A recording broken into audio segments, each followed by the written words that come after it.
All right, good morning, everybody. Welcome to your Friday edition of Catch Up Quick. This is a segment we like to do at the top of every hour to get you caught up on the latest news making headlines in and around Metro Atlanta with a little bit of forecast sprinkled in. We'll have a weather report for you from our first alert meteorologist, Rodney Harris. And taking a look outside, I want you to take note of how dry it is. That is going to change this weekend. Rodney is going to have your weekend forecast and everything you need to know so you can make your plans accordingly. But let's start with some top stories. This one has a lot of people on social media talking. The home of Martin Luther King Jr.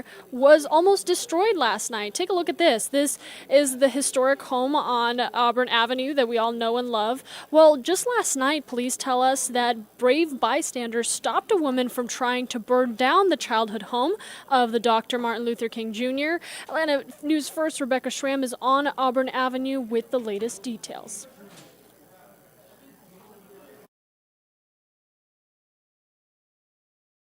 Black outside the home when a woman walked right past them onto the porch. They thought maybe she was part of the maintenance crew, but what she did next prompted one of them to get out his phone and start recording. And take a look. She was pouring liquid from a gasoline can all over the front porch.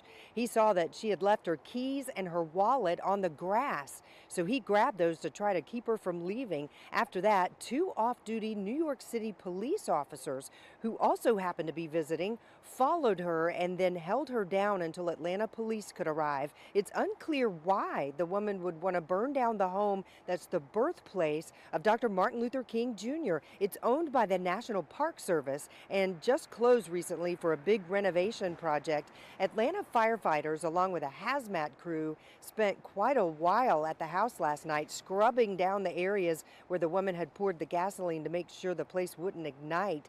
Back to those out-of-town bystanders, listen to what the one who recorded the video told us. He said he didn't realize at first that the woman had also left a lighter on the lawn. Here's what happened when she came down from the porch. She grabbed a lighter from the grass and started to come back up the stairs. So I stood at the stairs and said, "You can't do this," and blocked her for about a minute, kept blocking her from going up the stairs. And when she couldn't get back up the stairs and saw that I had her keys, she walked quickly down and started heading down the street this way. If the witnesses hadn't been here and interrupted what she was doing, I mean, it could have been a matter of seconds before the house was engulfed in flames. It was really about the timing and the witnesses being in the right place at the right time. The Atlanta police chief was also here last night. He said those witnesses saved a crown jewel of this city. The King Center sent a statement thanking those bystanders. As for the woman who was arrested, she should have her first court appearance soon. We will let you know what more we learn about her. In Atlanta, Rebecca Schramm, Atlanta News First.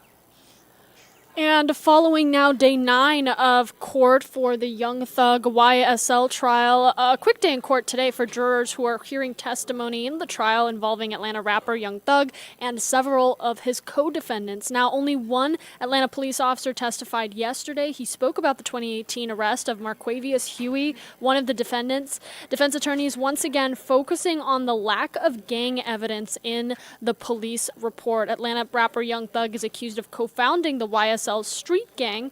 Prosecutors are saying that the letters stand for Young Slime Life. Defense attorneys say that the letters actually stand for Young Thug's record label, Young Stoner Life. And as we have been reporting to you, prosecutors are going crime by crime, trying to prove this point. And it all involves some tedious detail, as you've probably heard if you've been following us on our secondary stream on Atlanta News First. Some analysts say there's a big risk of losing jurors' attention, but it's an important part of building their case, those little details. Atlanta News First is going to continue to bring you gavel-to-gavel coverage. You can find that under our Watch Live tab on our special events channel. We'll have that for you starting at noon today, picking up with a half-day court that is expected to go until 6 o'clock. All right, and I'm sure you've all heard of this story out of yesterday. We reported to you on the Atlanta News First app that really backed up I-285 for hours, causing a huge mess on the roadways. A dangerous chemical spill shut down the interstate and snarled traffic for hours. 2 people ended up being taken to the hospital. Atlanta News First Madeline Montgomery is along 285 at Langford Parkway with the latest details. Something that people were really worried about, that it was going to delay them when they were going home last night. Was it going to delay them again going to work this morning?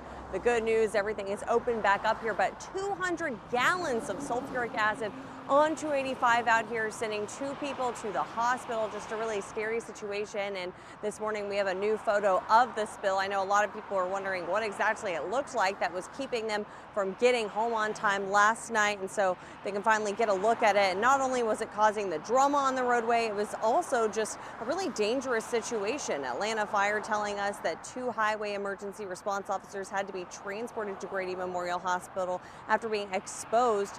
Total Traffic telling us this morning that the workers were first ones on the scene at 3 yesterday afternoon, breathing in those chemicals for hours, and they started complaining about breathing issues, so that's when they went to the hospital. Thankfully, they were released this morning. According to the CDC, sulfuric acid is a highly corrosive chemical that can cause severe skin burns. It can irritate the nose and throat. It can cause difficulty breathing. It can burn the eyes, and it can even cause blindness. Once I got to the 285 ramp from 85 north, that's when you start to smell it. We are still waiting for answers from the Georgia Department of Transportation as far as who was transporting this and how exactly it got on the road. Reporting in Southwest Atlanta, I'm Madeline Montgomery, Atlanta News First. And we are seeing a major surge in auto insurance prices. Those prices now skyrocketing across the state of Georgia. It's hitting wallets pretty hard. Rates are up 22% as people are struggling to make ends meet. Atlanta News First, Abby Kasouras has some insight on how you can save money this year. Mimi Brown says after paying her car insurance last month, I feel like I got robbed. According to a study from MarketWatch, Georgians are paying an average of $30 more per month, more than $350 more a year. My 16-year-old son will be driving in the spring. I'm going to have to sit down to research insurance for my son because I'm not sure how we're going to do this. The study attributes Georgia's rising costs to an increase in accidents, expensive car parts, and more stolen cars. In Georgia, there was a 35% increase in traffic fatalities per million miles traveled in the state. Georgia ranks 10th in the country for the most car thefts. And according to the U.S. Bureau of Labor Statistics, auto repairs and maintenance are up more than 20%. Rob Young is an insurance broker who says despite what people think, insurance companies are losing money in Georgia. First time in my career that I've ever had insurance companies come to us and say, you know, if you wanted to slow down how much business you're giving us, that'd be perfectly fine. If you're a car owner, insurance is required. So what can you do to lower your rates? Well, you could shop around. Some companies will offer you a discount. If you're a good driver, you could look for a cheaper or a smaller car. And of course, what you're doing on the road. A moving violation like a speeding ticket can raise your rates. We live in a litigious society, and that's your greatest risk. Insurance is for catastrophic things. Brown says lowering insurance premiums need to be a top priority for state lawmakers. I'm expecting some type of a resolution. Perhaps we need to get busy down at the Capitol. In Decatur, I'm Abby Kasouras. Yeah, if you want more tips, by the way, we have resources on our website, atlantanewsfirst.com, under Abby's article. That'll give you some good ideas on how you can save. I know a lot of us are just trying to find ways to keep more money in our pockets. All right, I want to end it on a bit of a fun note before we get you over to your weekend weather forecast. If you had to guess what the 2024 color of the year would be, what would you say? Well, according to one company, they believe the color of the year is peach fuzz. That is according to the Pantone Color Institute. It's the self-proclaimed color experts describe the hue as peaceful and serene. They say it's a warm, cozy, and even tactile answer to the world's turmoil. It's also in with fashion designers and Hollywood stars. The company says it uses psychology to pick up a top color each year. And while peach fuzz may describe 2024 perfectly, gray is going to be the color of the weekend. Meteorologist Rodney Harris has a look at some of the rain that is headed our way. Yes, Maria, we are looking at a weekend that will certainly be wet here across metro Atlanta because of a cold front that is going to move through the region. So that's something that we're going to be watching for you very carefully here. That's what you see on, so we can say green too, Maria, if you want. There's a lot of green there in front of that cold front. So this cold front is going to slowly move through this weekend, and it's going to give us rain starting tomorrow morning, and that's going to continue through Sunday. So let's walk you through that high-resolution forecast model because that's going to tell the story. I'll point out that today, Maria, we're going to be in good shape. We'll see mostly cloudy skies this afternoon, but it will stay dry. In fact, temperatures will be in the low 60s later on today. So today's pretty decent. And then as we get into Friday night, this is tonight. If you are northwest of Metro Atlanta and like Rome or Ellijay, northwest Georgia, a few showers are possible for you after 10 o'clock. Metro Atlanta will stay dry. But after midnight, that's when more showers will move in. So as you wake up on Saturday morning, we are forecasting some rain to be out there.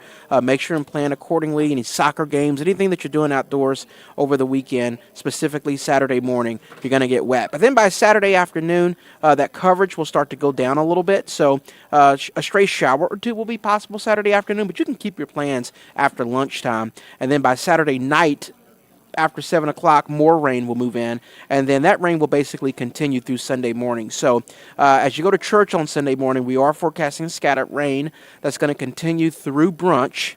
So if you have any brunch plans on Sunday, we're still forecasting scattered rain.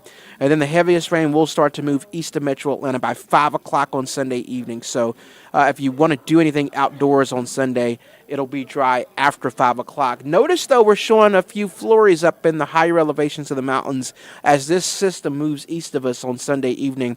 Cold air will be moving in, and there may be just perfect timings for some flurries in the mountains, so that's something we'll watch for you. That's not something we're worried about here in Metro Atlanta. So in terms of our rainfall totals, when you add up the rain that we're looking at on Saturday and Sunday, anywhere from 1 to 2 inches of rain will be possible. And as you know, we need the rain, so that's certainly something that we'll take. So a first alert for Saturday and Sunday for rain, no flooding. Isolated lightning will be possible, especially Sunday, but no severe weather is expected. So that's what you can expect this weekend. Scattered rain both Saturday and Sunday. The mornings will be wetter than the afternoons and evenings, especially on Saturday. So just make sure and plan accordingly. I will point out that Sunday afternoon and evening it gets super cold and windy, and it will stay cold on Monday. So we added a first alert for Monday to highlight those colder temperatures and the breezy conditions. So wet Saturday and Sunday, then cold Sunday evening and going into Monday. And we'll keep you up to date on these first alerts with our updated forecast on Atlanta News First at noon. We guys hope you have an amazing Friday, and until next time, we'll see you soon.